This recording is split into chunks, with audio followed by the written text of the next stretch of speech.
In this Nioh 2 build guide, I'm going to be covering the Paralyzing Blade. This is an Odachi build that uses paralysis to stun enemies and deal incredible damage against paralyzed enemies. It's a starter mid-game build. It's not an end-game build. I haven't tested it at end-game yet, so we'll likely be updating it when we get to end-game. But for now, you'll have a Odachi build that you can use for early to mid-game. So the way this build works is that you're going to use a combination of the Odachi Blood Spider Blade and Paralysis Ninjutsu to destroy enemies.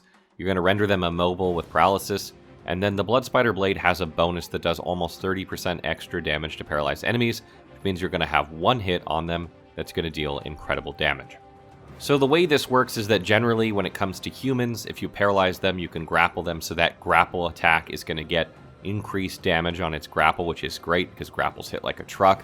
And if you do it against a yokai that you can't grapple, you're going to use a skill that hits very, very hard, so you're going to deal incredible damage either way, but grappling is probably a bit stronger overall.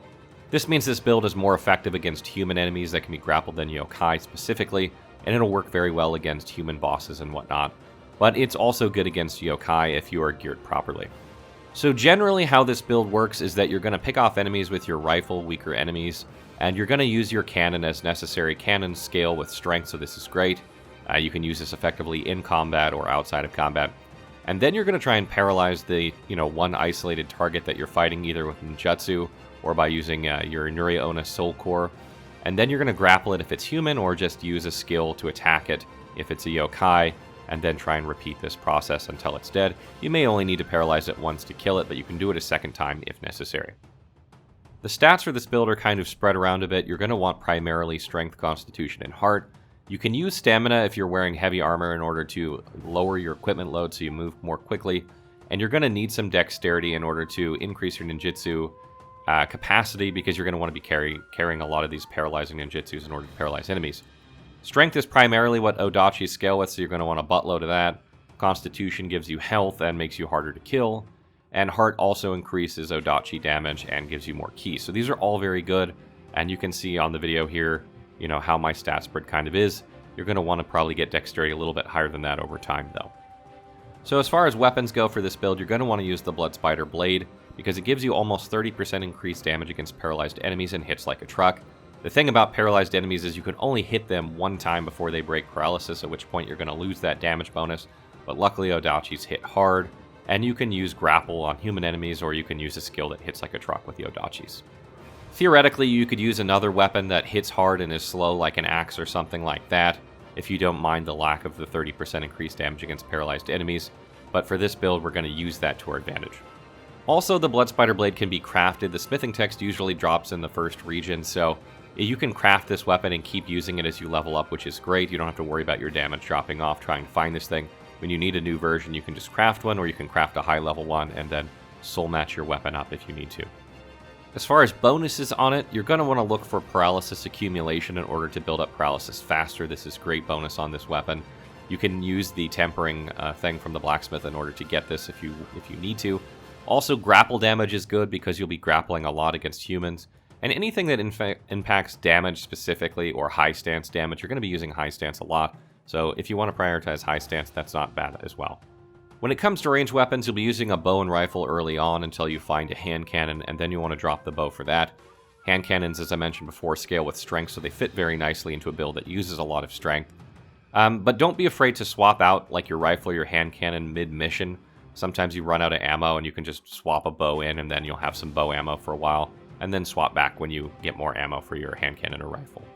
When it comes to armor for this build, I recommend using at least medium armor. Heavy armor would work too, but medium armor gives you a decent amount of mobility, and blocking and damage that you take isn't incredibly insane. And one really good set early on for this build is the Yokai Annihilator set. It's a medium armor set, which is perfect, and it kind of shores up the weakness of the build, which is fighting yokai, because the build does exceptionally well against humans. Doesn't quite perform as well against yokai because you can't grapple them. This set's going to give you increased damage against them. It's going to give you stealth against them, so you can begin with a backstab, which is a great way to begin against any yokai. And it's going to allow you to heal and give you, healing when you melee kill an enemy, which is quite often. As far as accessories go, you're going to want to look for a paralysis accumulation. It's incredibly difficult to find on these items, but you want this on your build. It's very, very important, because if you use like the Nioh skill, you want to only have to use it one time to paralyze an enemy, and if you have to use it twice, you're going to be using quite a bit of anima, making the build a lot less effective. When it comes to skills for this build, in the Samurai skill tree, you're going to be mostly focusing on passives that increase, general things that don't benefit one stance in particular, like Fortitude for health, or damage boost strength, because you can put that on your skills to increase their damage, and you're going to have a high amount of strength, so that works really well. And you want things that, benefit key pulses in each stance, because you will be using medium and high stance and low stance sometimes. But you do want to prioritize high stance probably a little bit more than the others, because you will be using it more frequently. And you also at some point want to pick up increased damage with rifles and hand cannons, as well as things that give you extra ammo with those weapons. When it comes to Odachi's skills, there is a lot of great passives for this build, and you're probably going to want to focus on these near the beginning.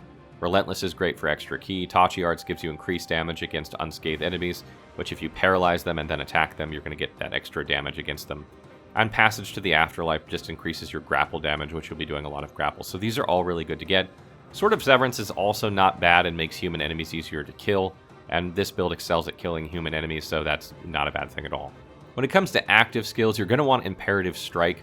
This is going to allow you to do a really high damage attack against paralyzed enemies that can't be grappled.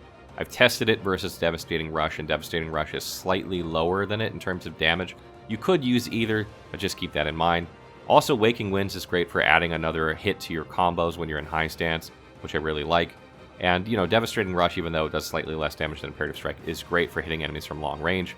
And you can buff it with, Arcana of Vermin in order to put Paralyzing on it, so you can, set some Paralyzing status on an enemy, or you can, throw out a Medusa Powder and then Paralyzing Rush or Devastating Rush into it, almost guaranteeing to set that status effect.